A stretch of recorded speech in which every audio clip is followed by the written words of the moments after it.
You are listening to the Horse Radio Network, part of the Equine Network family. Greetings, everyone. Coach Jen here, and thanks for tuning in to Horse Tip Daily, episode 1463.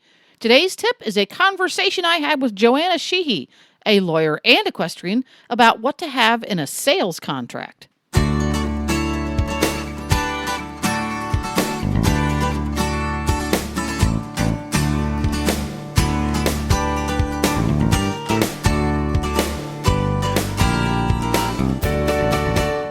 A little while back, a young lady named Johanna Sheehe contacted me and said, "Hey, I'm a lawyer. I could talk about lawyer topics on your podcast." And I said, "Come on over." So welcome to the show, Johanna Sheehe. Thank you so much for having me. I'm excited to be here. So we're gonna start out with your horsey background, because hello, we're horsey people here, and all of the professionals we hire in our lives, whether or not they have anything to do with a horse, need to be horsey people. What's your horsey background? So my horsey background is I've been riding and owning horses since I was a little kid. I started riding when I was about 6 years old and really just kind of never stopped. And that's actually one of the things that I've really enjoyed about my equine law practice is that I'm getting exposed to different areas of the equine industry: barrel racing, rodeo, the hunter jumpers, dressage, and illusions. It's even though the equine world sounds very niche, there's such variety, and it's really fun to get to learn about the different aspects of the industry and different particularities that go with every breed and every discipline. Awesome. So, topic today, things that you need to make sure are in a sales contract when you sell a horse. That's going to be pretty darn useful. It doesn't matter what kind of horses you have, don't have, what kind of riding you do, whether or not you even ride at all. When it comes to selling a horse, there are certain things that you need to cover. So, what are they? So I think kind of overarching all of this, I'm going to say get it in writing. Yeah. Yeah. A handshake doesn't cut it, does it? Piece. Handshake does not it cut really doesn't. And I will say handshake agreements in the equine industry are incredibly common. Going back decades, hundreds of years even, that's how business was done. And to a large extent, that's still how it's done today. I don't recommend it, though. Handshake agreements end up usually leading, unfortunately, to disputes, differences of memory, differences of interpretation as to what was agreed to. And so just as a primary basic tip, please try to put it in writing. And there's 5 things that I'm going to talk about today that I think can go into any sales contract. It doesn't take long. And I think hopefully including these, and some of them are really basic, but it will hopefully save hurt and heartache down the line. And maybe even a little bit of money if you don't have to go to an attorney. And of course, before I kind of go into any of these, I'm going to say it's always a good idea to have an attorney involved in reviewing contracts. But of course, that's not always practical. It's not always possible. And so these are 5 tips that I think, really anyone can even write down on the back of a piece of paper to form some type of an agreement. So the first one, again, very basic. Who are the parties? You want to make sure that the parties to the transaction are clearly identified. Who is the seller and who is the buyer? And along with that, this is a really good time to make sure that the party who's selling the horse is actually the party that's on the registration papers. Sometimes horses get sold, registration papers don't get updated. And so this is a good point in time in the transaction to try to get all those things clarified and get things on the right track, because you don't want there to be any question as to ownership. If you're buying a horse, you want to make sure that it's going to be very clear that you are the rightful owner. So I think the first piece to include is the parties to the contract. All righty. Step 1. Another piece of that is going to be just if there's an agent involved, make sure that you've confirmed that the agent is actually authorized to represent the seller. So that's in certain industries, agents get involved. And so you want to make sure that agent is authorized. Yeah. So that's piece number 1. I think piece number 2 is another no-brainer here: the horse. You want to make sure that you have clearly identified the horse, not just the barn name. If there's a more formal show name, if the horse is registered, which registries, what those numbers are. I usually like to include a description of the breed, the color, the sire and the dam, and the sex of the horse. So that, again, that's pretty self-explanatory, not too complicated. The third piece that I think needs to be included is the price. Again, that it goes without saying, but I think you want to dive a little bit deeper, not just the price, but also what are the terms, right? So is there going to be a wire transfer? When is that going to be made? Are there going to be installment payments? What is the schedule going to look like? If there are going to be installment payments, what's going to happen if a payment is missed? Who's going to maintain the ownership until the horse is paid in full? These are questions that you want to be thinking about before you complete the transaction, and make sure that everyone's on the same page. Again, to prevent any disputes in the future, so that everyone knows what they're signing up for. Another thing that I always recommend in terms of the price and payment is that if you're paying in cash, and hopefully you wouldn't have a problem because you're going to have this wonderful written contract that will go with your sale. But in the event that you don't, if you're paying in cash, please make sure to get a receipt. If there's a cash transaction and you hand over your money, and then there's later a dispute that, well, actually you gave me $10,000. It was actually the price of the horse was $12,500. If without that piece of paper to document that exchange of hands, it's going to, again, be very difficult to prove. And so you always want to make sure that if you're paying in cash, you're going to get a receipt where both parties acknowledge the exchange of hands and the amount of money that traded hands. Oh, yeah. No, you didn't pay me. Yes, I did. Oh, yeah. Yes, I did. Don't you remember that? Yeah. Remember that nice wad of cash that I gave you? Yeah. Really, really important. The next piece is warranties.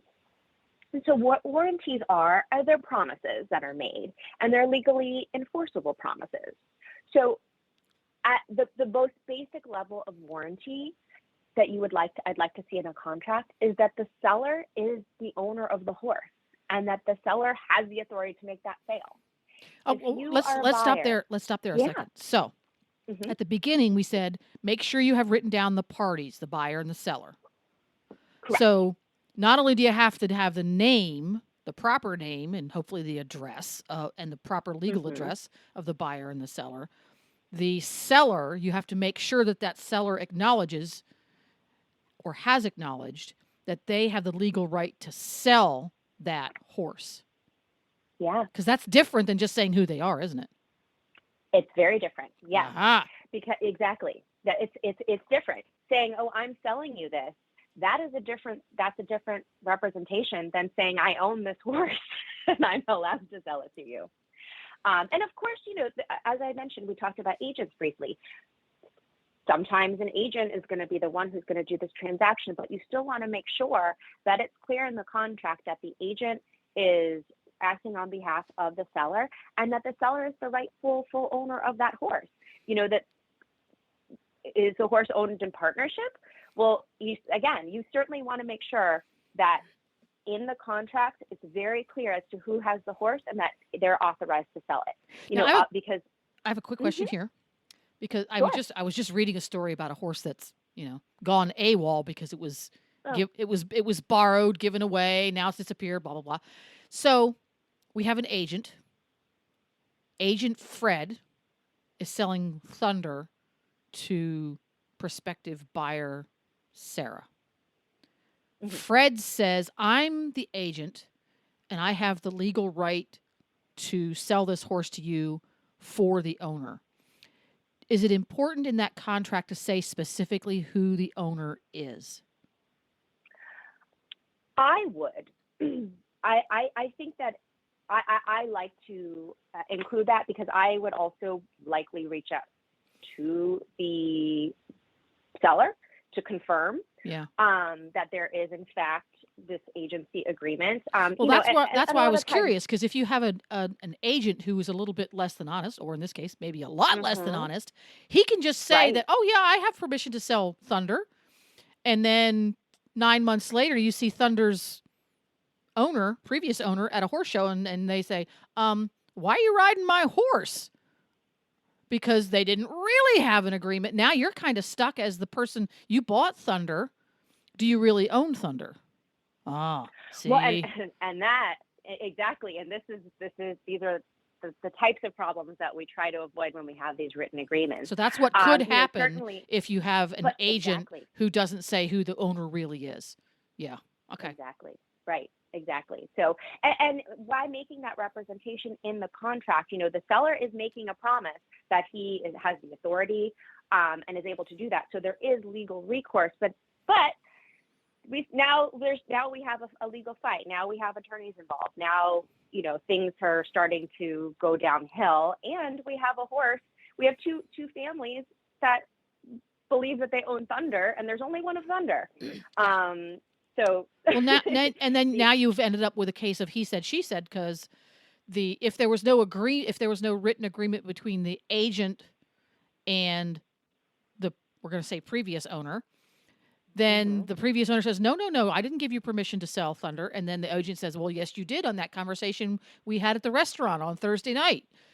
So, oh, that Exactly. could get so messy. Oh gosh. Yeah, and that's on the seller side. You know, that's a whole nother that's another contract we need to talk about, right? Yeah. We'll do that But next time. We'll do that next time. yeah, exactly. For next time. But no, you know, these are, and this is another reason why, you know, handshake agreements, eh, they can just lead to trouble down the road, because, and all of us in the horse industry, we know that there's agents, we know that there's, you know, sometimes there's side deals, there's this deal, there's that deal. And when you start incorporating all these different things and all these different parties and all these different terms, everyone isn't always on the same page. And that's why kind of reducing things to writing, it just provides clarity, so that everyone is on the same page about what transaction is actually occurring. There you go. So, Yeah. yeah. Anything else? We missing anything? So, yeah, so there's what we talked about warranties, kind of aside from just ownership.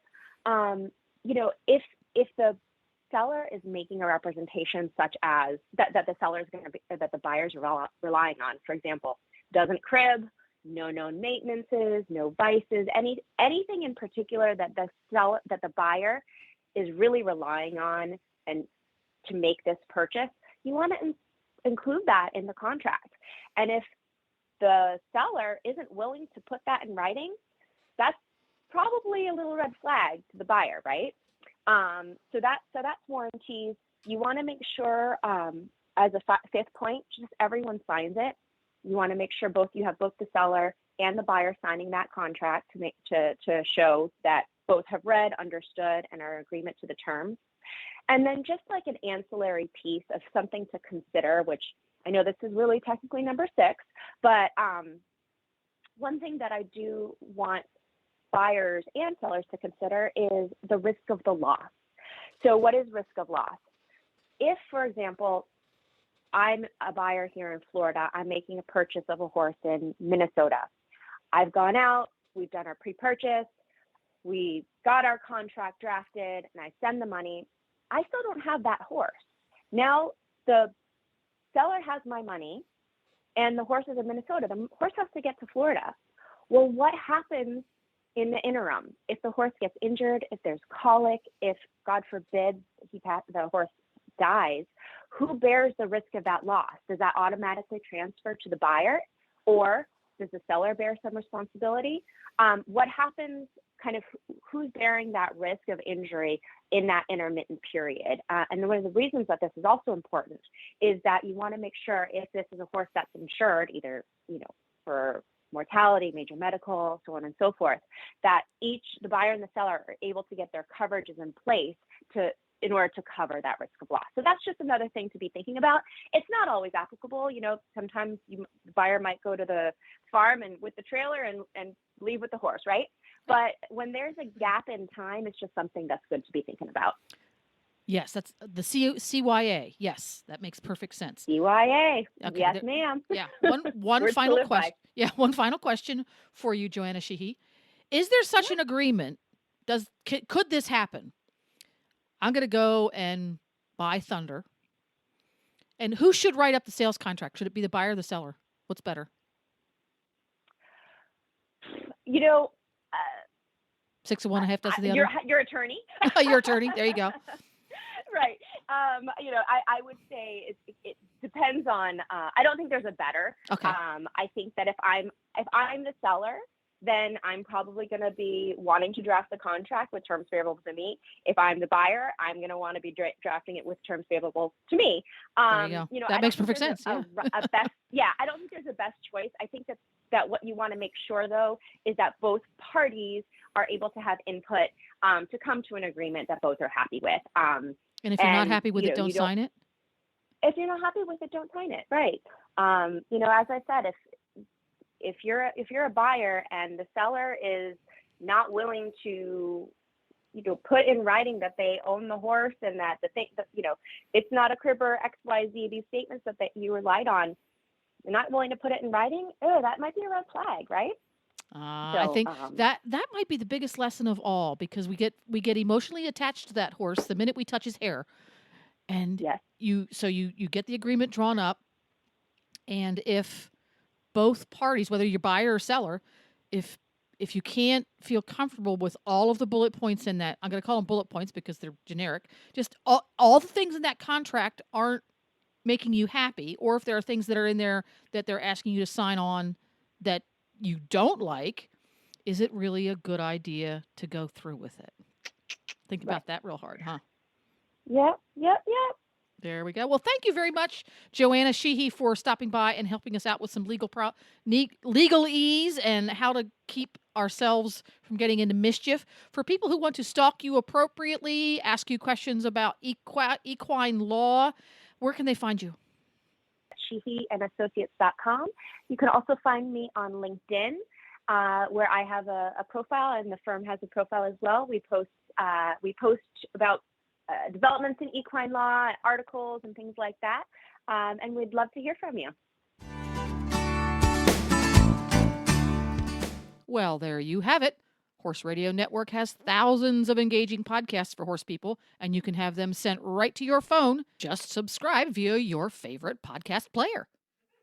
This is Coach Jen, and I will be back again soon with another tip. Until then, go ride your horse. The Horse Radio Network and the Horse Radio Network hosts are not responsible for statements made by guests on the Horse Tip Daily. Please use your own judgment when listening to the tips on this show.